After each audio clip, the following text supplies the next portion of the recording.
Hello everyone, welcome back to my YouTube channel. This is my second video. जो मेरी पहली video थी उसमें मैंने आपको बताया था who am I and what is my purpose of creating this channel. Well, I will again introduce my self. I am doctor Manju Antil.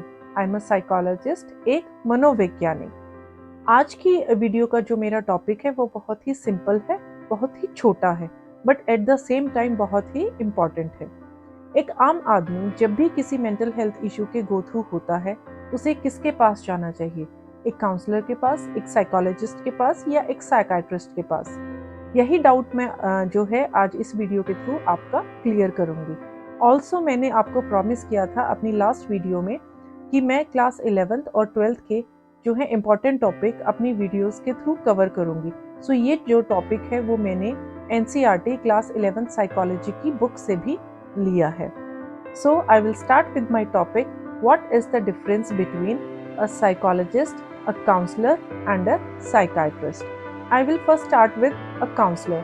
Counselor कौन होता है? Counselor वो होता है जो एक साइकोलॉजी बैकग्राउंड से आता है, जो ग्रेजुएशन करता है साइकोलॉजी में।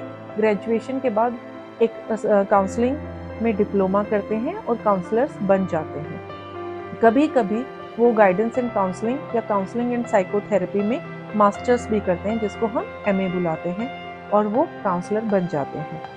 काउंसलर की बेसिकली जॉब क्या होती है? काउंसलिंग करते हैं। आपको ये अंडरस्टैंड करना पड़ेगा कि काउंसलिंग क्या होती है। काउंसलिंग बेसिकली एक हीलिंग प्रोसेस होती है जिसमें क्लाइंट आते हैं, they pour out their heart in front of the counsellor, और काउंसलर क्या करते हैं, वो जो है एक हेल्पिंग हैंड देते हैं क्लाइंट को, ताकि वो अपनी लाइफ में बेटर परफॉर्म कर सकें। अब आपको यहाँ एक और चीज़ जो है मैं क्लियर करना चाहूँगी। काउंसलर कभी भी आपको गाइड नहीं करते, वो कभी भी आपकी तरफ जो है बायस नहीं होते, वो आपको कभी कोई सजेशन या सुझाव नहीं देते। रादर काउंसलर्स बिलीव कि problems are always within you and the solutions are also within you. They just give you a helping hand.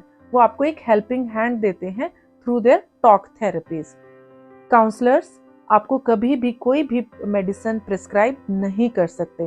Counsellor कोई भी टेस्टिंग टूल आपके ऊपर अप्लाई नहीं कर सकते। सो यही डिफरेंस होता है एक साइकोलॉजिस्ट में और एक काउंसलर में, क्योंकि जो साइकोलॉजिस्ट होते हैं उन्होंने ग्रेजुएशन एंड मास्टर्स किया होता है साइकोलॉजी में। उसके बाद मास्टर्स के बाद वो MPhil करते हैं, तब जाकर जो है वो साइकोलॉजिस्ट बनते हैं। कभी कभी कुछ यूनिवर्सिटीज़ जो होती हैं वो आपको MPhil जो है वो ऑफर नहीं करती हैं, तो ऐसे टाइम पे मास्टर्स के बाद आप डायरेक्ट PhD करते हैं, जिसको हम डॉक्टरेट भी बुलाते हैं। सो जिन्होंने डॉक्टरेट किया हुआ होता है, PhD किया होता है साइकोलॉजी में, हम उन्हें साइकोलॉजिस्ट बुलाते हैं। यहाँ पे मैं आपको अपना ही एग्जाम्पल दूंगी। जैसे मैंने मास्टर्स किया साइकोलॉजी में, और मास्टर्स के बाद जो मैंने डायरेक्ट PhD किया है क्लिनिकल साइकोलॉजी में। दैट इज़ वाई मैं अपने आप को डॉक्टर बुलाती हूँ, doctor Manju Antil, because I am a psychologist. मैंने PhD किया है। अब जो साइकोलॉजिस्ट होते हैं वो क्या काम करते हैं? साइकोलॉजिस्ट आपके जो है थेरेपीज देते हैं आपको, प्लस आपकी साइकोलॉजिकल टेस्टिंग करते हैं। अब बात आती है साइकोलॉजिकल टेस्टिंग क्या होती है। जब भी आपके पास कोई क्लाइंट आता है, लेट्स से एक एग्जाम्पल की तरह लेते हैं, कोई छोटा बच्चा आता है, वो पढ़ाई में जो है लैक करता है, हमें उसका IQ टेस्ट करना है। अब IQ टेस्ट करने के लिए जो ऑथराइज्ड लोग होते हैं वो साइकोलॉजिस्ट होते हैं। हमारे पास कुछ टूल्स होते हैं, कुछ टेस्ट होते हैं, हम उस बच्चे के ऊपर अप्लाई करते हैं, उसके रिजल्ट्स आते हैं, we share it with the client. तो इसको हम साइकोलॉजिकल टेस्टिंग कहते हैं। ऐसे हर एक जो एरिया होता है उसके टेस्ट होते हैं, पर्सनैलिटी के टेस्ट, साइकोलॉजिकल डिसऑर्डर के टेस्ट। इन शॉर्ट जो मैं यहाँ पर कहना चाहती हूँ, साइकोलॉजिस्ट जो हैं वो आपकी साइकोलॉजिकल टेस्टिंग करते हैं। ऑल्सो वो आपको थेरेपीज देते हैं। थेरेपीज जो होती हैं वो बहुत तरीके की होती हैं साइकोलॉजी में, जैसे CBT है हमारी, ये मैंने सिर्फ आपको एक एग्जांपल दिया है। साइको एनालिसिस है, और भी बहुत सारी बिहेवियरल थेरेपीज होती हैं। तो ये जॉब जो है वो एक साइकोलॉजिस्ट की होती है। So first I will again clear your doubt. जो काउंसलर्स होते हैं वो आपको मेडिसिन्स नहीं दे सकते, आपकी साइकोलॉजिकल टेस्टिंग नहीं कर सकते, थेरेपी नहीं दे सकते। साइकोलॉजिस्ट जो होते हैं वो आपकी टेस्टिंग कर सकते हैं, आपको थेरेपी दे सकते हैं। वो डॉक्टरेट करके आते हैं, पीएचडी करके आते हैं साइकोलॉजी में। अगेन साइकोलॉजिस्ट जो होते हैं वो भी आपको मेडिसिन प्रिस्क्राइब नहीं कर सकते। अब बात आती है साइकाट्रिस्ट कौन होते हैं। साइकाट्रिस्ट वो लोग होते हैं जो मेडिसिन के बैकग्राउंड से आते हैं, जिन्होंने एमबीबीएस किया होता है एंड स्पेशलाइजेशन किया होता है साइकाट्री में। वो हार्डकोर मेडिसिन फील्ड से आते हैं। जब भी कोई डिसऑर्डर ऐसा होता है जो हमारी टॉक थेरेपी से, मीन्स हमारी काउंसलिंग से या साइकोलॉजी जो साइकोलॉजिस्ट की थेरेपीज हैं उनसे हील नहीं होता है और उनको मेडिसिन की ही नीड होती है, ऐसे लोगों के लिए जो है हमारे साइकाट्रिस्ट होते हैं। अब बात आती है कि साइकाट्रिस्ट ज़्यादा इम्पॉर्टेंट होते हैं या काउंसलर या साइकोलॉजिस्ट।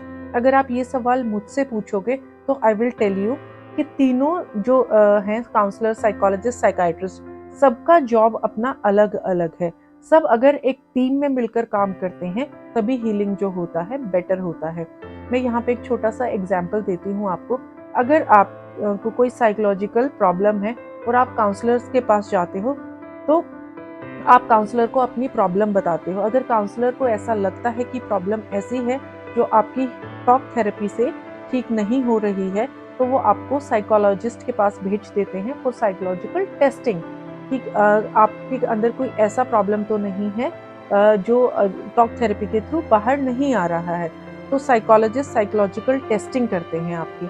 अगर साइकोलॉजिस्ट को ऐसा लगता है कि टेस्टिंग के थ्रू या थेरेपी के थ्रू जो है आपका प्रॉब्लम हील नहीं होगा तो वो आपको अगेन आगे फर्दर रेफर कर देते हैं साइकाट्रिस्ट के पास। साइकाट्रिस्ट जो है आपको मेडिसिन देता है, लेकिन एट द सेम टाइम वो आपकी काउंसलिंग या आपकी psychological testing time to time कराता रहता है। तो एक साइकाट्रिस्ट को एक काउंसलर की और एक साइकोलॉजिस्ट की डेफिनेटली हेल्प लगती है टू हील अ पर्सन। तो अब अगर नटशेल में बोला जाए तो कोई भी ना काउंसलर साइकोलॉजिस्ट से लेस है, ना साइकोलॉजिस्ट जो है वो साइकाट्रिस्ट से लेस है। सभी एक साथ अगर मिलकर काम करते हैं तभी एक जो है क्लाइंट का हीलिंग होता है। Well, this is all about the difference between the counselor, psychologist and psychiatrist. That's it, guys. अगर आपको मेरी वीडियो पसंद आई है तो please don't forget to like it, share it among your student community, ताकि ज़्यादा से ज़्यादा स्टूडेंट्स को मेरी इस वीडियो से बेनिफिट हो। ऑल्सो अगर आपको कोई टॉपिक ऐसा लगता है जो मैं अपने चैनल के थ्रू या अपनी वीडियोस के थ्रू जो है आपके लिए कवर करूं तो प्लीज़ सजेशन बॉक्स में, कमेंट बॉक्स में अपना सजेशन ज़रूर डालिएगा। I will try to cover each and every topic जो आप चाहते हैं। Thank you guys, thank you for watching my video. Stay tuned guys, bye.